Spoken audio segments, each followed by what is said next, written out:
세계화와 우리의 앞날이라는 주제로 특강을 해주실 김희국 국회의원님의 양력을 간략히 소개해드리겠습니다. 김희국 의원님께서는 경북 의성에서 출생하여 경북대학교 행정학과를 졸업하시고 1980년 행정고시에 합격하여 건설교통부 고속철도과장, 공공기관 지방이전 지원단장, 국토해양부 부산지방국토관리청장, 국토해양부 제2차관을 역임하셨으며 2012년 제19대 중남구 국회의원으로 당선되어 주한미군 반환공여구역인 캠프워카 부지 매입비 93억 원을 비롯하여 도로 개설사업비, 토지평탑비 등 총 133억 5천만 원을 비롯하여 남구 재복구 특별교부세 7억 원, 안지랑 곱창골목 공용주차장 조성사업비 5억 원, 대구교대 체육관 리모델링비 20억 원, 영남대학교병원 호흡기 전문질환센터 건립비 70억 원 등 남구지역 사업 관련해서 국비 예산 235억 5천만 원과 중구지역 56억 5천만 원 등 총 292억 원의 국비를 확보하여 남구 및 대구지역 발전을 위해 열정적인 국정활동을 펼치고 계십니다. 김희국 국회의원님을 큰 박수로 환영해 주시기 바랍니다.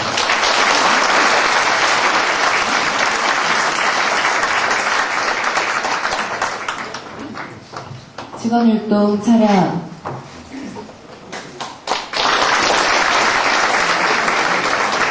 우리 존경하고 사랑하는 남구청 직원 여러분 반갑습니다. 오늘 제가 여러분들에게 말씀드리고 싶은 내용은 두 가지입니다.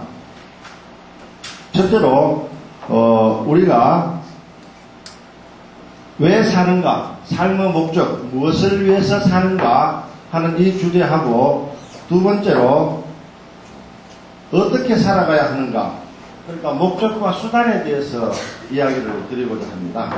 이 목적과 수단을 설명하는 모티브가 세계화입니다. 세계화. 우리가 언론에서 흔히 이야기하고 있는 글로벌라이제이션.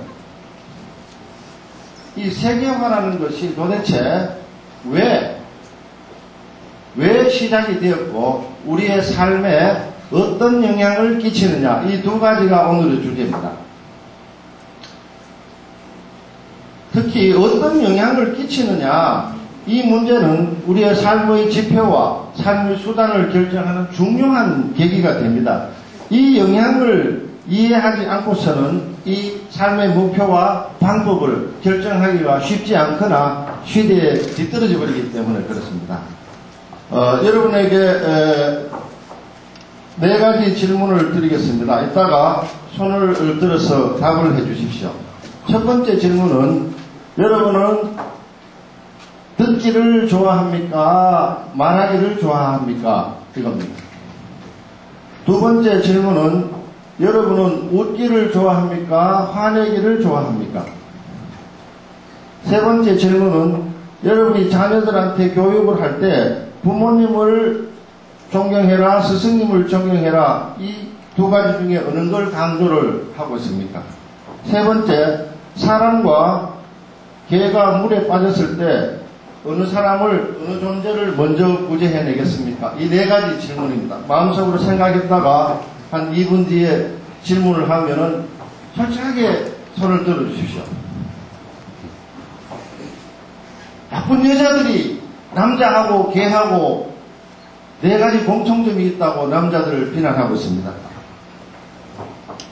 이 남자와 개의 네 가지 공통점이, 첫째는 때를 맞추어서 밥을 줘야 된다. 둘째는 가끔은 놀아줘야 된다. 셋째는 처음부터 버르장머리를 잘못 들어놓으면 나중에 고생한다. 네 번째가, 제가 오늘 강의를 할 때 좀 두려운 것이, 대부분 남성들이 오셨는데, 네 번째가 어려운 말을 하면 잘 못 알아듣는다. 이것이 나쁜 여자들이 남자와 개의 공통점이라고 주장하는데 저는 믿지 않습니다. 여러분들도 이렇게 되면 안 되시고요. 자, 질문을 드리겠습니다.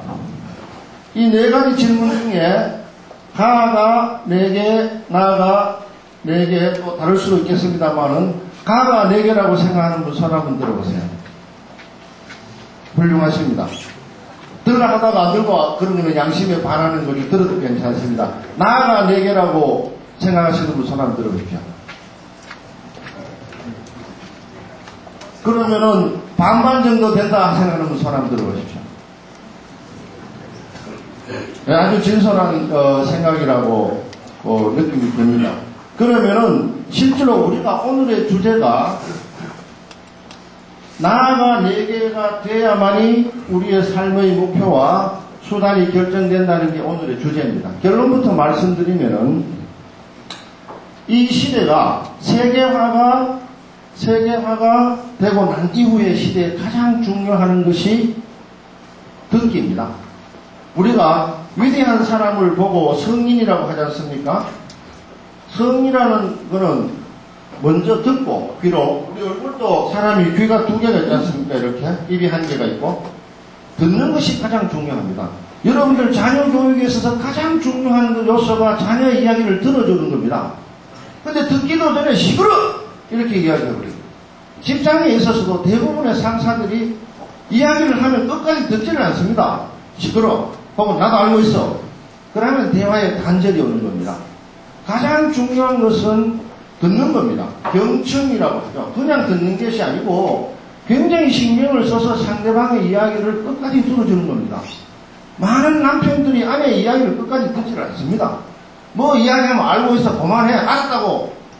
어떤 나쁜 놈들은 문 확 닫고 나간 놈도 있다. 그러니까 대화가 안 되는 거예요. 두 번째로 우리 속담에도 소문 만복래라고 이야기하지 않습니까? 많이 웃는 것은 세계화 시대에 있어서 가장 중요한 요소 중에 하나입니다.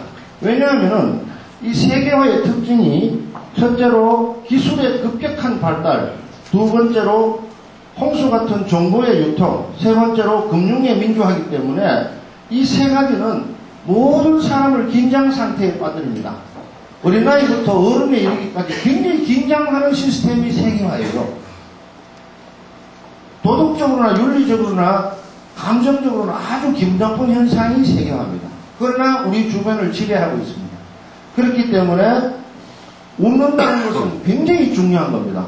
여러분들은 아침에 일어나서 사랑하는 아내의 얼굴을 보면서 당신 잘 잤어 하고 웃어줍니까? 여자분들은 아침에 일어나서 남편을 쳐다보면서 당신 잘 주무셨어요? 이렇게 웃어줍니까? 만약에 그렇다고는 잘못되면 미쳤나? 뭐 이렇게 아침부터 이런 현상이 있습니다. 조금 있다가 강의 시간이 지루하면은 이 휴대전화를 꺼내서 아내나 남편에게 문자를 보내십시오. 이 겨울비가 내리는 아침 당신 사랑합니다. 그리고 30분 뒤에 체크해 보십시오. 답변이 뭐라고 하는지. 세 번째가 이제 부모님과 스승의 관계입니다.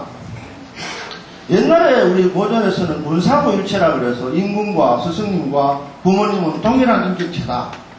중요도가 똑같다. 이렇게 가르쳤습니다.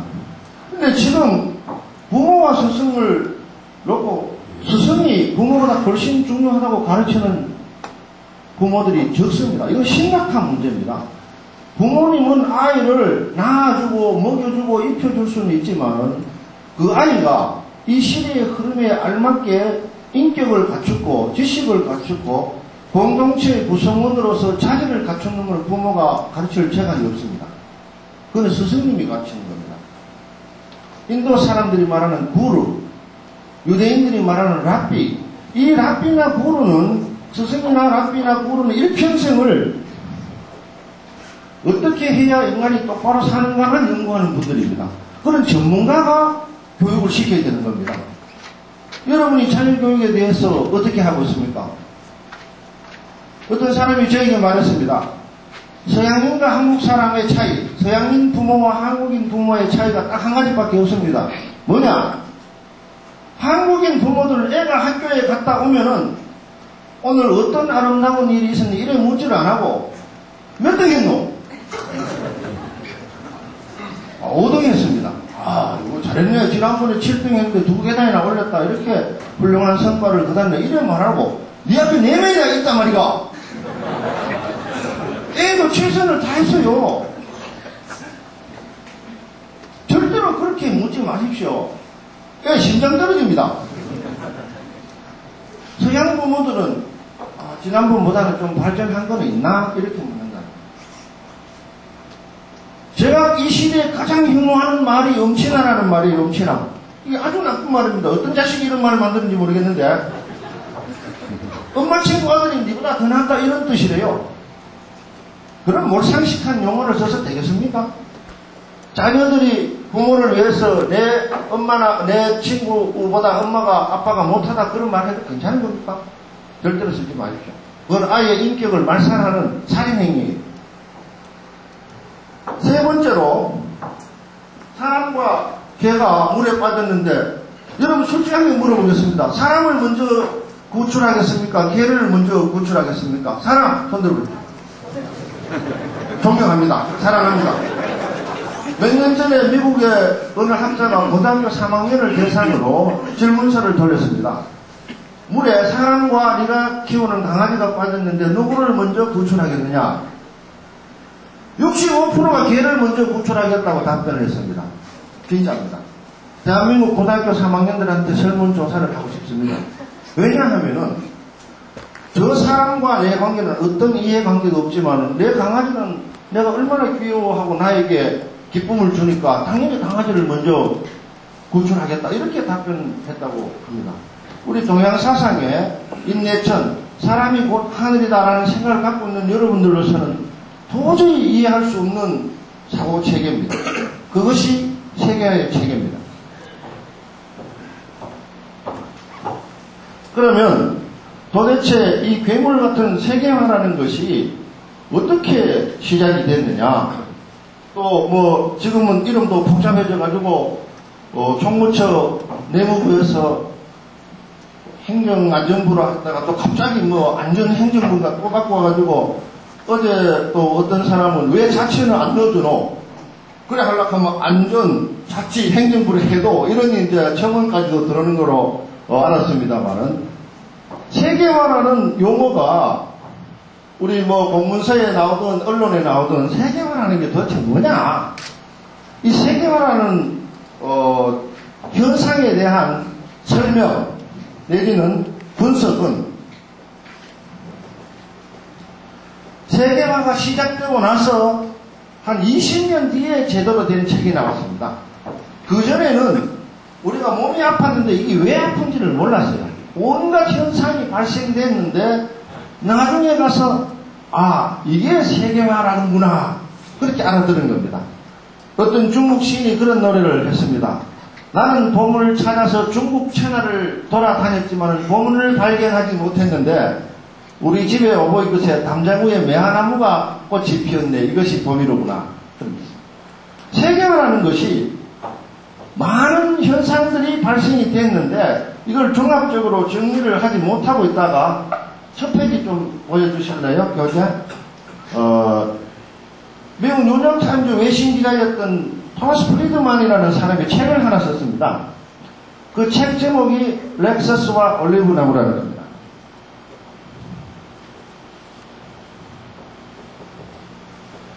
극단적으로 말씀드리면은 우리 사회가 지난 50년 동안에 농업사회에서 산업사회로 지금 지식정보사회로 1단, 2단, 3단 사회로 변화가 됐습니다. 이 현상에 대한 원인과 그 문제점을 분석한 책이 이 렉서스와 올리브나무라는 책입니다. 그러면은 왜 세계화가 시작이 됐느냐? 이거는 여러분들이 피부로 느낄 수 있는 현상에서 볼 수가 있습니다. 첫 번째로 세계화의 원인은 프리드만은 이렇게 이야기하고 있습니다. 1989년도에 세계 정치 경제 지도를 바꿔버리는 획기적인 사건이 터져버렸습니다. 동서독 통합입니다. 이 동서독 통합은 정치나 외교나 군사 문제가 아니고 전 세계의 경제와 사회와 문화에 엄청난 충격을 가져왔습니다. 그 이야기는 뭐냐 하면은 이게 세계라고 했을 때 1989년도 동서독 통합 전까지는 소위 말하는 냉전 체제라 해서 민주주의와 공산주의의 이 건널 수 없는 두터운 벽이 있었습니다. 우리는 그 당시 중국이 어떻게 생겼는지 가볼 수가 없었습니다. 우리는 그 당시 러시아가 어떻게 생겼는지 가볼 수가 없었습니다. 왜냐하면은 그런 나라들은 공산주의 국가이기 때문에 공산주의 국가와 전화를 해서도 안 되고 가서도 안 되고 어떤 행위도 다 금지되어 있던 엄청난 두터운 벽이 있었습니다. 벽이. 여기는 사람도 교류가 안 되고 정보도 교류가 안 되고 돈도 교류가 안 되고 무역도 안 되는 모든 것이 금지된 엄청난 벽이 있었습니다. 끼리끼리 살았습니다. 민주주의 자본주의 국가와 공산주의 사회주의 국가는 저끼리만 살았습니다. 지금 남북과 대치하듯이 선이 딱 그어가지고 어떤 사람들도 넘어갈 수가 없는 벽이 있었습니다. 그런데 1989년도 동서독이 통합이 됨으로써 이 벽이 완전히 무너져 버렸습니다. 통합이 되어버린 거죠. 통합.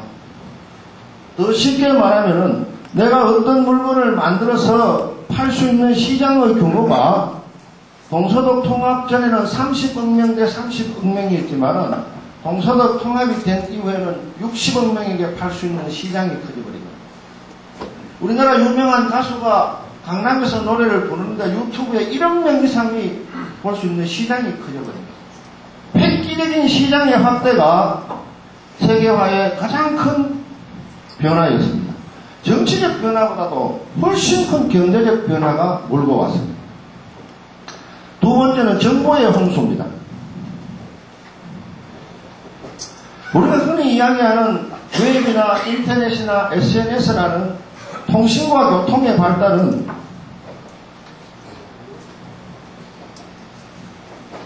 참으로 놀라운 속도로 발전이 되었습니다.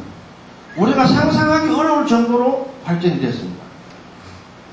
도대체 이 통신과 교통의 발달이 가져온 현상은 뭐냐면 이 통신과 교통의 발달도 시장의 확대를 가져왔습니다. 소위 좋은 아이디어만 있으면은 과거에 팔 수 있던 시장의 규모가 100만 명, 한반도는 5천만, 아시아 25억. 근데 실제로 이 60억을 대상으로 팔 수 있는 시장의 확대가 세계화의 가장 큰 특징입니다.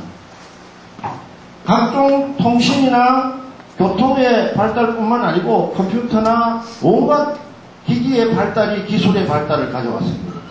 더 큰 문제는 금융의 세계화입니다. 옛날에 우리는 달러 아줌마라는 단어를 기억하고 계시죠? 외환거래가 전부 통제가 되어 있었습니다. 돈을 함부로 달러로 바꿀 수도 안 되고 달러를 쓸 수도 없었습니다. 나갈 때를 달러를 얼마를 가져나가야 된다는 제한이 있었습니다. 지금 우리나라 은행에는 중국 위안, EU의 유로, 일본의 앵화, 미국의 달러 외환거래가 거의 자유로 되어 있습니다.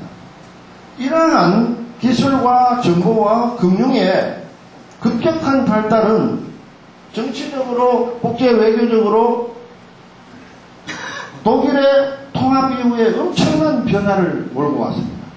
시장이 커졌습니다. 무역량이 급증했습니다. 한국도 작년에 1조 클럽에 가입했습니다. 수출과 수입의 총액이 5천억씩 넘어서 1조가 넘는 세계 8대 경제대국으로 번성을 했습니다.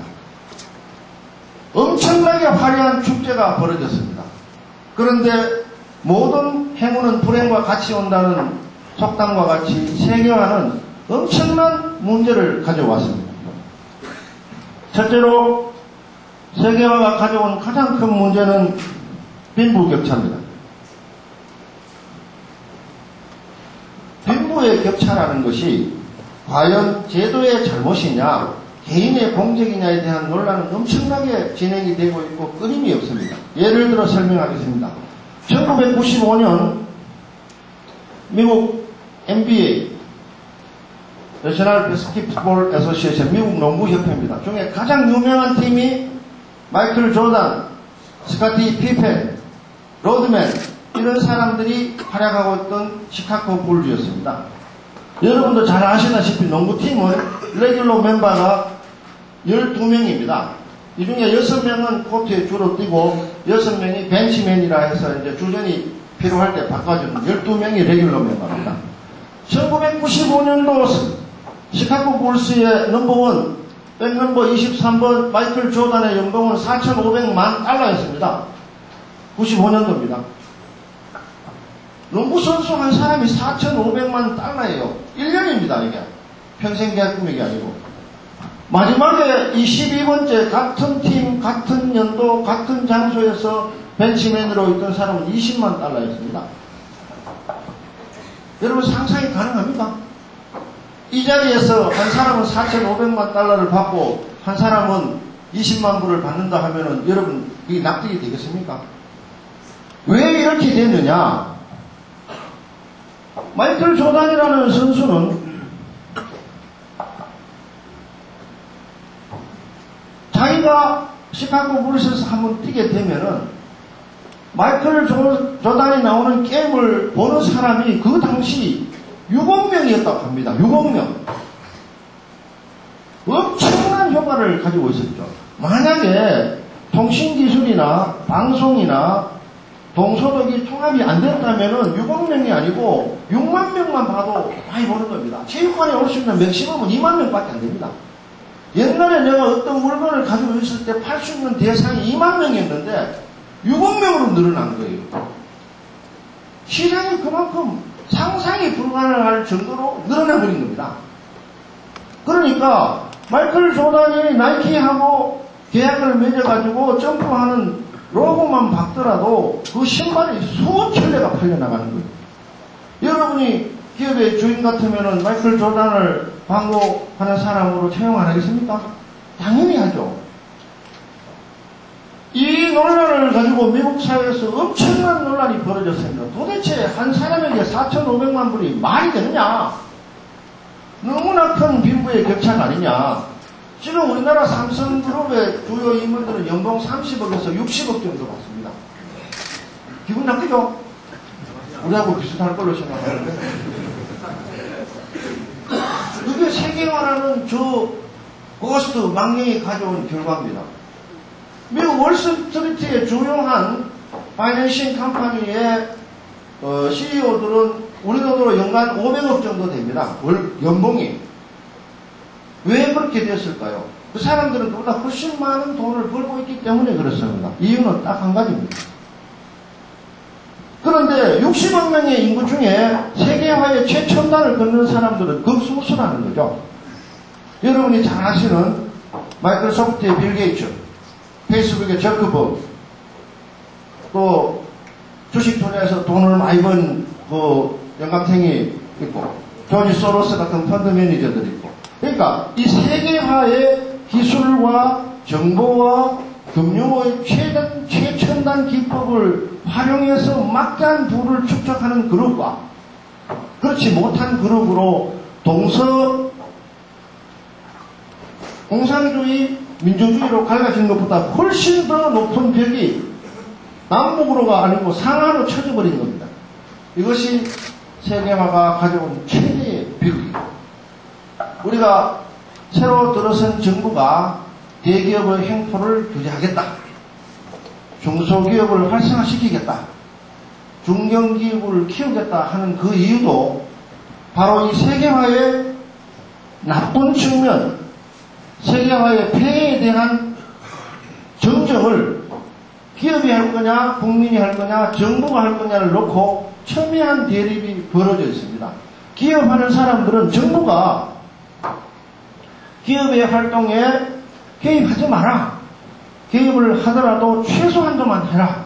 이런 주장을 기업들은 하고 있고, 여기 밑에 있는 커먼 피플, 보통 사람들은 야, 해도 너무한 거 아니냐? 재벌 회장 딸이 말이야, 커피집이나 하고, 빵집이나 하고, 수입 자동차 해가지고 돈 벌더니 지금 너무한 거 아니냐? 정부가 규제해라.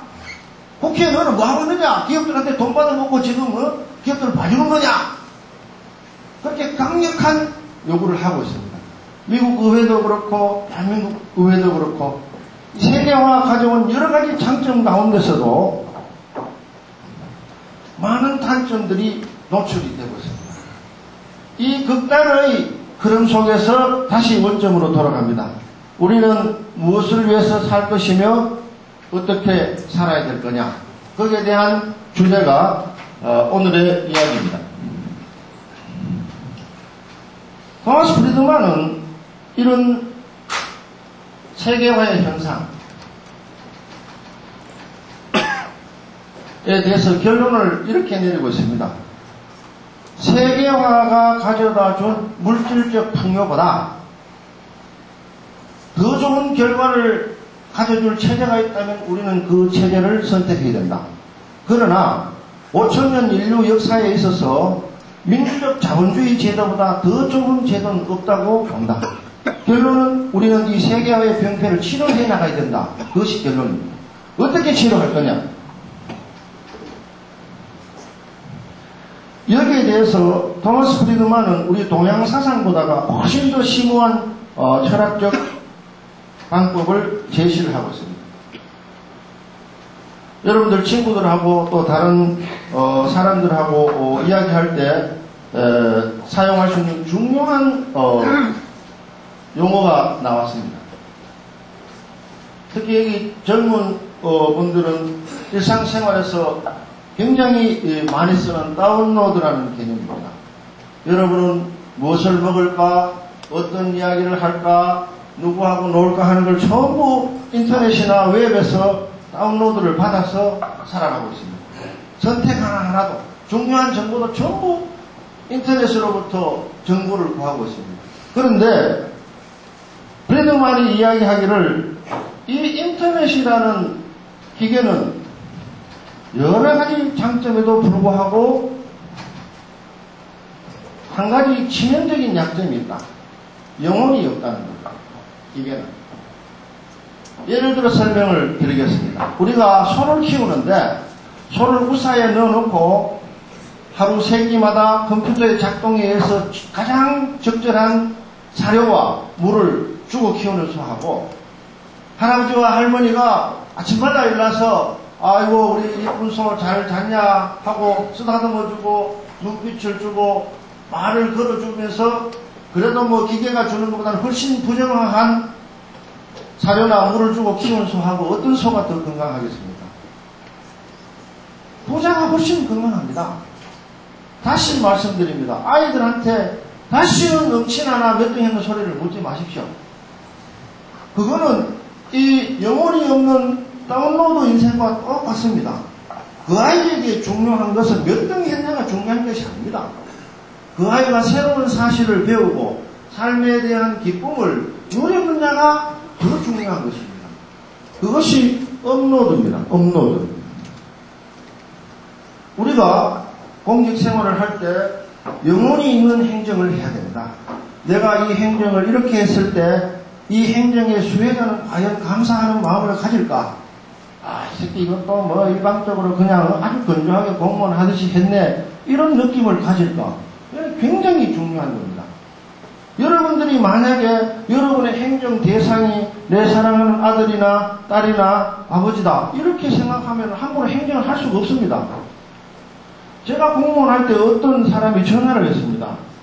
김차관, 내가 오늘 당신 그 소속 부서에 찾아갔는데 거기 있는 사람이 나는 정말 어렵게 수소문해서 찾아가서 내 고통을 하소연했는데 한마디로 이렇게 이야기하더라. 그거 안 됩니다. 그분이 저한테 이렇게 말했습니다. 그 사람이 그렇게 쉽게 하는 그거 안 됩니다. 소리는 지는 쉽게 나왔지 모르지만 나는 억장이 무너졌다.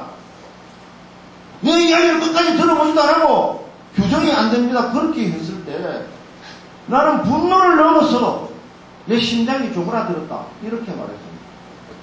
항상 역지사지를 하고 생각해요.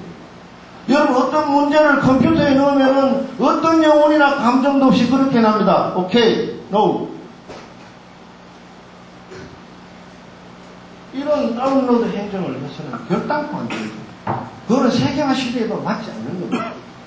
이 세계화 시대에 가장 중요한 것은 우리가 아무리 노력을 한다고 해도 빌 게이츠나 마이클 조던을 따라갈 재간이 없습니다. 왜냐하면 일단 신체 조건이 마이클 조던을 따라갈 재간이 없지 않습니까? 정부의 조건이 다른 거예요. 그럼 어떡하겠습니까? 각자의 행복을 찾는 겁니다.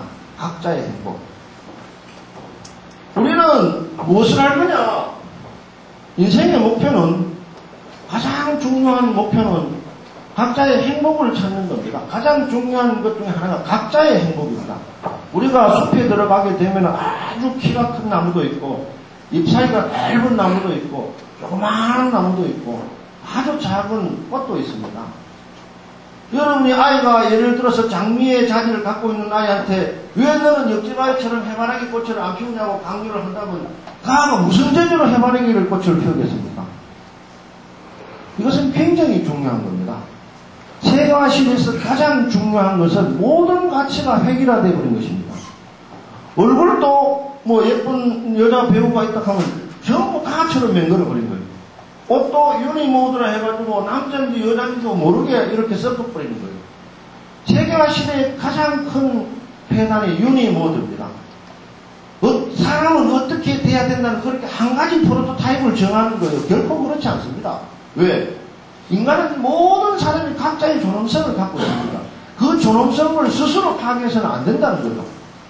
그렇지 않습니까? 우리 천지 만물이 다 컬러도 다르고 성격도 다르고 결과도 다른 겁니다. 우리 대구가 난 위대한 시인 김춘수가 그렇게 말했지 않습니까? 누가 너의 향기와 모양에 걸맞는 이름을 불러다오. 이름이 다른 겁니다. 우리의 모든 이름이 다른 것과 같이 추구하는 행복도 달라야 되는 겁니다. 돈을 많이 벌어야 된다. 계급이 많이 높아져야 된다. 좋은 차를 타야 된다. 그거는 껍데기입니다. 세계화 시대에 그거를 추구하다 보면은 죽는 순간까지도 한 번도 행복할 시간이 없습니다. 왜? 세계화라는 게 앞서 말씀드린 바와 같이 너무나 큰 격차가 벌어져 버렸습니다. 그 격차를 인정하지 않을 재간이 없다는 거죠. 그렇지 않습니까? 우리 대한민국이 예를 들어서 중국과 일본과 미국, 또 지금 러시아는 좀 경제적으로 어려움이 있어서 힘이, 영향력이 줄어들었습니다만 그 세계의 강국 속에서 어떻게 살아남을 것이냐. 정답을 하고 주장하는 것은 그렇습니다. 누구와도 똑같이 되면 안 된다는 거죠. 우리의 독자성을 가져야 되는 겁니다. 사람의 아름다움이 무엇입니까? 어떤 유행가 가수가 그렇게 말했지 않습니까? 사람이 꽃보다 아름답다고. 육신은 변하지만 영혼은 더 새롭고 아름다워질 수가 있습니다. 세계화 시대에 있어서 가장 중요한 핵심 중에 하나는 영혼, 도덕, 윤리를 강화하는 겁니다. 여러분, 우리가 많은 대통령이나 많은 국회의원이나 많은 구청장들이 약속을 하고 선거에 나섭니다. 여러분을 사랑하겠다. 여러분의 이익을 보호하겠다. 여러분과 같이 웃고 울겠다. 그렇기 위해서는 다운로드만으로는 되지 않기 때문에 많은 접촉이 필요합니다. 아이들한테 24시간 공부하라고 강요하지 마십시오. 아이들에게 진짜로 필요한 것은 성능이 좋은 컴퓨터가 아닙니다. 아버지의 따뜻한 손길과 어머니의 따뜻한 눈빛이 공부보다 훨씬 중요합니다. 여러분들 친구하고 낚시 가고 등산 가고 술 먹고 놀러갈 시간은 무조건 많지만은 애들하고 이야기 잘 안 하지 않겠습니까? 애들한테는, 딴 여자한테는 잘 웃어주면서 자기 마누라한테는 잘 웃지도 안 하지 않습니까? 그건 잘못된 겁니다. 중요한 것과 중요하지 않는 것의 분별, 그것이 세계화 시대를 살아가는 가장 핵심이라고 석학들은 이야기하고 있습니다. 여러분 주변을 너무 쳐다보지 마십시오. 왜냐하면 우리의 삶이라는 것은 우리 삶 자체의 존엄성을 갖고 있습니다. 공산주의 시대가 얼마나 웃기는 사회였냐 하는 그 예를 나중에 이거 한번 보십시오. The Life of the Others라고 한 일주일 전에 EBS에서 그 타인의 우리 번역을 타인의 삶이라고 번역이 되어 있습니다. 이 동독 영화가 있습니다. 동독의 배우들이 나와서 하는 1985년인가 붕괴 직전에 어글리한 그 동독 사회의 통치 체제를 풍자한 영화입니다. 결국 우리가 추구하는 가치가 됐다는 것은 1989년도에 동독이 무너지고 세계 시장이 개방되고 경제가 발전하더라도 근본을 잃지 않는다. 이것이 토마스 프리드만이 쓴 책의 핵심입니다. 우리가 사람을 사는 데 있어서 가장 근본이 무엇입니까? 첫 번째 질문이었던 왜 사는가에 대한 답변은 했습니다. 우리 각자의 행복을 추구하기 위해서 사는 겁니다. 그럼 어떻게 하면 각자의 행복을 추구할 수 있느냐? 방법은 근본, 원칙으로 되돌아가는 겁니다. 어떤 젊은이가 저한테 이렇게 물었습니다. 사관님, 왜 학생들이 선생님을 존경 안 하는지 압니까? 모르겠는데, 그럼 내가 거꾸로 물어볼게. 왜 많은 국민들이 정치인을 존경 안 하노? 그걸 질문이라고 하십니까? 정치인이 시원찮으니까 존경 안 하지. 좋아, 그건 인정해.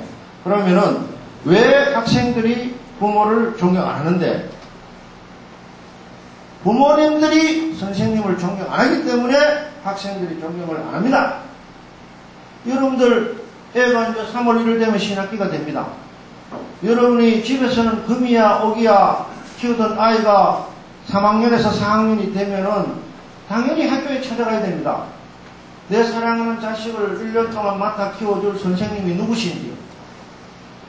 스승의 날이 되면은 껌을 한 통을 선물하든지 그분이 담배를 피우시면 담배를 한 갑 선물을 하든지 선생님께 경의를 표해야 됩니다.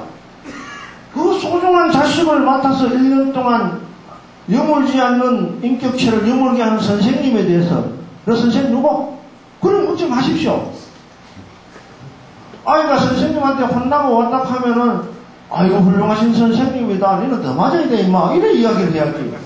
선생님이 니를 때렸다고? 너 삼촌 노력해라.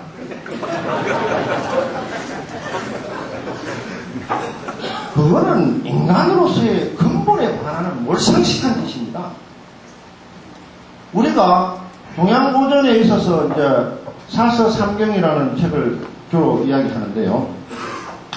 어린아이들에 배우는 것은 소학이고 어른이 되어서 배우는 것은 대학입니다. 어린아이들에게 가장 필요한 것은 첫째 칭찬이고 두 번째는 채찍입니다. 잘못 가면은 잘못 간다고 경고를 해야 되고 바로 가도록 가르쳐 줘야 되는 거예요. 그걸 갖다가 모든 일을 엄마가 다 대신 해주면 나중에 금방 덩신이 됩니다. 자고 일어나면은 당연히 지가 이불을 대야 됩니다. 방에 먼지 풀풀 날리면 지가 청소기 돌려야 됩니다. 손이 없습니까? 발이 없습니까? 근데 엄마가 다 해줍니다. 그러지 마십시오. 걔도 훌륭한 인격체고 능력이 있습니다. 근본에 반하는 것을 하면 안 됩니다. 대학이라는 책 한 두세 장 읽다 보면 이렇게 적어놨습니다. 지금 우리가 아이들을 키우는 가장 중요한 방법은 첫째, 잠자리에서 일어나면 이불을 가지런히 개고 방을 깨끗이 청소시킨다. 둘째, 세숫간에 가서 양치를 하고 손발을 씻고 옷을 단정히 입도록 한다. 넷째, 책가방을 들고 학교를 갈 때는 반드시 아버지 어머니께 학교 다녀오겠습니다 인사하고 갔다가 학교 갔다 와서는 아버지 어머니께 학교 다녀왔습니다 출 필고 반 필면이라고 딱 써놓습니다. 생활규칙을. 그러면 부모가 당연히 물어야 됩니다. 오늘 학교에서 뭘 배웠느냐, 잘 모르는 점은 없었느냐. 그것이 근본입니다. 여러분은 스스로 근본에 충실해야 됩니다. 그래서 우리가 삼강오륜이라는 기본을 이야기하고 있지 않습니까? 삼강오륜이라는 것이 너무나 당연하고 지극히 옳은 이야기 아닙니까? 군의신광, 임금은 신하의 모범이 되어야 되고 부의부강, 남편은 아내의 모범이 되어야 되고 부의자강, 아버지는 아들의 모범이 되어야 된다. 여러분은 직장에서 상관한테 잘 보이려고 쓰는 노력에 반이라도 남편이나 아내한테 잘 보이고 아들이나 딸한테 잘 보이는 데 신경을 쓰십시오. 그것이 근본입니다. 직장이나 돈은 수단이에요. 우리가 인간으로서 가장 행복한 단위는 가족입니다. 가족. 이 가족이라는 개념은 대가족이 됐든 소가족이 됐든 세계화 시대의 슬픔과 어려움을 극복할 수 있는 가장 중요한 단위가 가족입니다. 이 가족이라는 의미는 더 확대되면 이제 공동체입니다. 공동체. 우리 남구, 중구, 대구시. 지금 세계화 시대의 가장 큰 약점은 개인주의예요. 모든 것을 혼자 해결하려고 합니다. 혼자는 해결이 안 됩니다. 우리 인간이 살아가는 데 있어 중요한 의식주, 물질적인 측면은 개인주의적으로 앉아갖고 할 수 있을지 모르겠지만 우리가 겪는 고통과 슬픔과 우울과 불안은 절대로 기계가 해결할 수 없고 혼자서 해결이 안 됩니다. 어린아이들에게 가장 좋은 피난처는 할아버지와 할머니입니다. 그 아이가 한 모든 행위가 무죄이기 때문에. 그렇지 않습니까? 아버지 어머니한테 혼나면은 할아버지 할머니라는 피난처가 있는 게 가장 좋은 제도입니다. 인간이 만들어낸 최고의 제도입니다. 나이 들어서 가장 좋은 제도는 손자 손녀의 말랑말랑한 손과 발을 잡고 잠을 자고 그 아이들이 지켜보는 가운데 멋있게 죽는 것이 노인의 가장 큰 행복입니다. 수억만 명이 있더라도 쓸쓸한 요양원에서 죽는 것은 인류의 근본에 반하는 겁니다. 여러분, 세계화가 가져온 미친 열풍이 아무리 나쁜 영향을 미친다 하더라도 우리 인간이 살아가야 될 도리와 인간이 존재하는 목적은 5,000년 이상 우리의 선조 아버지 어머니들이 지혜를 줬습니다. 많은 자살하는 사람들에게 저는 이야기 합니다. 당신은 인간으로서의 직무를 포기한 사람이라고. 왜? 인간은 역사를 이어가야 됩니다. 할아버지, 할머니, 증조할아버지, 증조할머니, 아버지, 어머니, 나, 또 아들, 딸, 손자, 손녀. 이 면면이 흐르는 역사의 흐름 속에 우리는 최선을 다해서 사는 겁니다. 돈을 얼마를 벌었고, 지위가 얼마나 올라갔고, 내 차가 무슨 차고, 그건 전혀 소용이 없습니다.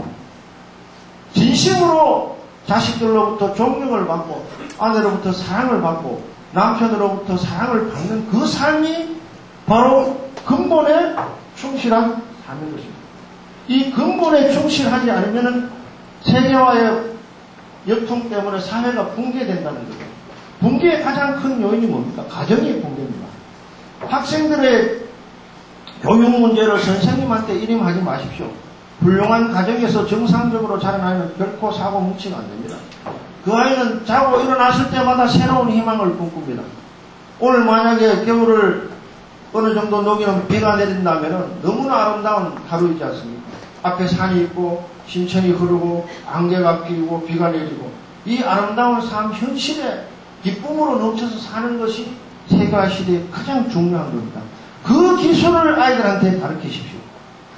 아이들은 백지와 같습니다. 아이들 앞에서는 누구도 욕을 해서는 안 됩니다. 아이들 앞에서는 절대 거짓말을 해서는 안 됩니다. 그것은 아이들 그대로 보고 배우기 때문에 그렇습니다. 오늘 제가 전달하고자 하는 메시지는 이겁니다. 우리의 삶의 목적은 행복을 찾는 것이고 각자의 행복을 찾는 것입니다. 이건이나 정조의 행복이 아니고 우리 스스로의 행복을 우리 스스로 찾는 것이고 그 찾는 방법은 근본에 충실한 것이다. 다시 세 번째 강조합니다. 애들한테 몇 등 했냐고 묻지 마십시오. 그러면 애들이 묻습니다. 엄마는 학교 다닐 때 몇 등 했냐고. 내가 할 수 없는 일을 딴 사람한테 강요해서는 안 됩니다. 긍정의 언어를 말씀하십시오. 야, 오늘 이 아침에 일어나니까 얼굴이 더 멋있어졌다. 학교 와서 선생님 말씀 잘 듣고 또 선생님한테 인사 잘하고 모르는 거 있으면 빨간 줄 꺼갖고 모르겠다 이렇게 갖고 나 엄마나 아빠가 이렇게 줄 테니까 하루하루 인격을 키워나가는 것이 교육의 목적입니다. 교육의 목적이 점수 많이 달라고 같으면 컴퓨터한테 물어보면 됩니다. 영어 단어 뭐뭐 중에 어디에 관점이 있는지는 사전 찾아보면 다 나옵니다. 여러분이 여러분의 자식, 여러분의 친구, 여러분의 부모에 대해서 해야 될 일은 사전이나 컴퓨터에 안 나오는 일을 하는 것이 여러분의 임무입니다. 그것이 업로드입니다. 최고 비싼 컴퓨터도 제공할 수 없는 서비스를 영혼을 전달하는 것이 여러분의 의무이고 교육의 핵심이고 행정의 핵심입니다. 새로운 대통령이 2월 25일 날 새 정부를 출범시키는데 저는 기대하고 있습니다. 다운로드가 아닌 업로드를 통해서 물질적 풍요와 함께 여러분이 진심으로 행복한 생활을 할 수 있도록 특히 가정의 중요성을 다시 한번 말씀드립니다. 모든 가치는 가정에서 출발해서 가정으로 돌아옵니다. 해체되는 가정은 엄청난 사회 문제를 일으킵니다. 아무리 밖에서 어려운 일이 있더라도 모 대통령 후보가 캐치프레이즈를 그렇게 걸었지 않습니까? 저녁이 있는 삶. 저녁 식사 밖에서 하지 말고 집에서 하십시오. 밖에서 하더라도 마누라 손잡고 가족들하고 하십시오. 술을 너무 많이 마시지 마시고. 사회적으로 건강보험료가 너무 올라가서 죽을 지경입니다. 그러니까 건강도 본인들이 책임지시고. 여러분 행복하시고 또 다음 기회에 뵙겠습니다. 감사합니다.